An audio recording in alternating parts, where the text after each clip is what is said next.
الحمدللہ رب العالمین والصلاة والسلام علی سید المرسلین۔ خلاصۃ النحو حصہ اول الدرس 20۔ خلاصۃ النحو کے 20واں سبق، کیا نام ہے اس کا؟ منصرف اور غیر منصرف کا بیان۔ امید ہے آپ خیر و عافیت سے ہوں گے۔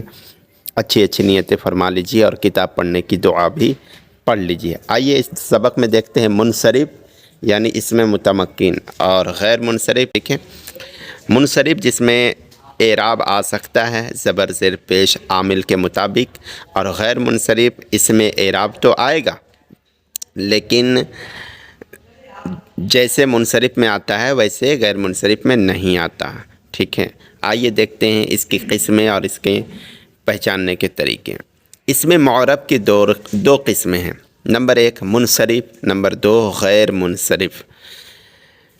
کہہ رہے ہیں کہ جس اسم میں معرب کے آخر میں تنوین اور کسرہ آتے ہیں، تنوین بھی آتے ہیں اور کسرہ بھی آتے ہیں، ٹھیک ہے، یعنی الگ الگ موقع پر، اسے منصرف کہتے ہیں۔ یہ یاد رکھیں، منصرف یہ معرب کے ہی قسمیں ہوتے ہیں، اس میں تنوین بھی آ سکتا ہے اور کسرہ بھی۔ مثال دیکھیے، جاء زیدن، تو یہاں زیدن جا کا فاعل بن رہا ہے۔ نظرت الی زیدن، نظرت الی زیدن، الی حرف جر کی وجہ سے زیدن میں کیا آیا؟ کسرہ آیا، زیدن ہو گیا، ٹھیک ہے۔ اور جس اسم معرب کے آخر میں تنوین اور کسرہ نہیں آتے اسے غیر منصرف کہتے ہیں۔ اب دیکھیں یہاں غیر منصرف بھی کس کے قسموں میں سے ہے؟ معرب کی قسم سے، یعنی اعراب آ سکتا ہے، لیکن کون سا اعراب نہیں آ سکتا ہے؟ تنوین اور کسرہ، یعنی دو زیر یا زیر نہیں آ سکتا ہے، ٹھیک ہے، تو اس کو کیا کہیں گے؟ غیر منصرف۔ مثال دیکھیے، جاء احمد، نظرت الی احمد۔ اب دیکھیے الی حرف جر کے بعد احمدہ آیا ہے، اس میں آنا چاہیے احمدی لیکن احمدہ آیا ہے، ٹھیک ہے، اسی وجہ سے اسے غیر منصرف کہیں گے، یعنی احمد جو ہے یہ کیا ہے؟ غیر منصرف ہے۔ درج ذیل اسماء غیر منصرف ہوتے ہیں۔ اب یہاں پر کچھ فارمولے دے رہے ہیں جس کے ذریعے سے آپ پہچان سکتے ہیں۔ نمبر 1 وہ جمع جو منتہی الجمعوں کے صیغے پر، اب یہاں 10 نمبر حاشیہ لگا ہوا ہے، ٹھیک ہے، صیغے پر ہو اور اس کے آخر میں گول تا نہ ہو، ٹھیک ہے۔ کیا کہہ رہے ہیں؟ وہ جمع جو منتہی الجمعوں کے صیغے پر ہو اور اس کے آخر میں گول تا نہ ہو تو وہ کیا ہوں گے؟ غیر منصرف ہوں گے، جیسے مساجد۔ اب یہاں پر 10 نمبر حاشیے میں جا کر دیکھتے ہیں، کچھ ایسے فارمولے ہیں جن کے ذریعے سے ہم جمع منتہی الجموع پہچان سکتے ہیں۔ دیکھیں یہاں کہہ رہے ہیں 10 نمبر حاشیے میں پیج نمبر 94 یعنی 94 میں، جس صیغے کا پہلا حرف مفتوح یعنی زبر والا ہو اور تیسرا حرف الف ہو اور اس کے بعد مشدد یعنی تشدید والے حرف ہو، ایک ہو گیا قاعدہ، دوسرا یا 2 حروف ہو جن میں پہلا مکسور ہو یعنی پہلا کسرہ والا ہو، یا 3 حروف ہو، تیسرا قاعدہ 3 حروف ہو جن میں پہلا مکسور ہو اور درمیانی حرف ساکن ہو، اسے منتہی الجموع کا صیغہ کہتے ہیں۔ مثال دیکھیے، فعالو، ٹھیک ہے، اس کی مثال بنے گا دواب۔ مفاعل، دیکھیے پہلا حرف میں فتحہ ہے، تیسرے حرف الف ہے اور 2 حروف زیادہ ہے الف کے بعد، تو اس میں کسرہ آ رہا ہے۔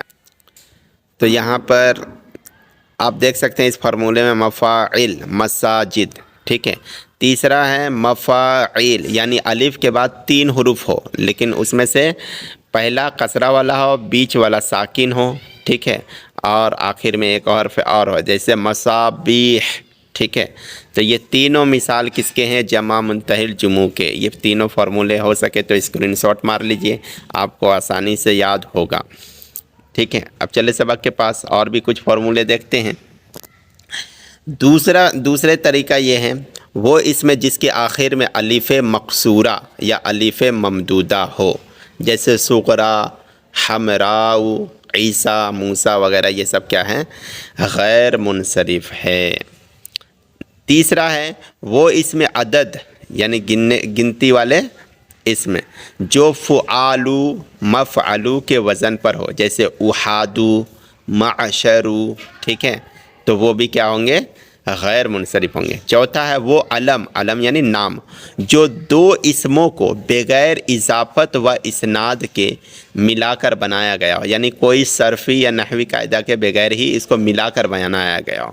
ایک تو یہ ہو گیا وہ نام ہونا چاہیے، جیسے بالبکو مثال دیا ہوا ہے۔ دوسرا یہ ہے کہ فعلو یا افعلو کے وزن پر ہو، کس وزن پر ہو؟ فعلو یا افعلو، جیسے عمرو، احمدو، تو وہ بھی کیا ہوتے ہیں؟ غیر منصرف ہوتے ہیں۔ پانچواں یہ ہے کہ وہ علم جس کے آخر میں گولتا یا الف نون زائد ہو تو وہ بھی غیر منصرف ہوں گے۔ مثال دیکھیں، نام ہو طلحہ، کسی کا نام ہے، اس کے آخر میں گولتا آ رہا ہے، طلحتو، ٹھیک ہے، تو یہ بھی غیر منصرف ہے۔ اسی طرح عائشتو، یہ بھی غیر منصرف ہے۔ اسی طرح عثمان، عثمان کے آخر میں کیا ہے؟ الف نون زائد ہے، تو یہ بھی کیا ہے؟ غیر منصرف ہے۔ چھٹا دیکھیں، وہ مؤنث علم یعنی عورتوں میں استعمال ہونے والے نام، یا عجمی علم، عرب والے نہیں بلکہ عرب کے علاوہ دنیا میں جس کا بھی نام ہو، عجمی علم جو 3 حروف سے زائد ہو، جیسے زینب، اسحاق، یا 3 حروف سے زائد تو نہ ہو مگر اس کا درمیانی بیچ والا حرف کیا ہو؟ متحرک ہو، زبر زیر پیش والا ہو، ٹھیک ہے، جیسے سقرو، شطرو، یہ سب الفاظ کیا ہے؟ غیر منصرف ہے۔ نمبر 7، وہ صفت کا صیغہ جو افعلو یا فعلانو کے وزن پر ہو، جیسے احمرو، انصرو، غضبان، یہ سب کیا ہے؟ غضبان کس وزن ہے؟ فعلان کے وزن پر، تو یہ سب کیا ہوتے ہیں؟ غیر منصرف ہوتے ہیں۔ کچھ تنبیہ ہے کہ غیر منصرف پر الف لام آ جائے یا اسے مضاف کر دیا جائے تو ان دونوں صورتوں میں اس پر کسرہ آ سکتا ہے۔ ہاں یہ کنڈیشن ہے، یہ فارمولہ ہے، یاد رکھیں گے کہ جب بھی غیر منصرف الفاظ پر الف لام آ جائے یا پھر اس کو مضاف بنا دیا جائے تو اب اس میں کسرہ آ سکتا ہے، جیسے مررتو بالمساجدی، المساجد کیا ہے؟ یہ غیر منصرف ہے، لیکن الف لام آ گیا تو بالمساجدی ہو گیا۔ دوسری مثال، مررتو بمساجدکم، اب مساجد میں الف لام نہیں ہے لیکن یہ کم کی طرف مضاف ہو رہا، بمساجدکم، ٹھیک ہے، مساجدی مضاف، کم ضمیر مضاف لے۔ امید ہے سبق سمجھ میں آیا ہوگا۔ ہمارے چینل کو سبسکرائب کیجیے اور دوسرے طالب علموں کو بھی بتائیے۔ ہمارے چینل کا نام ہے علم ہی کامیابی ہے۔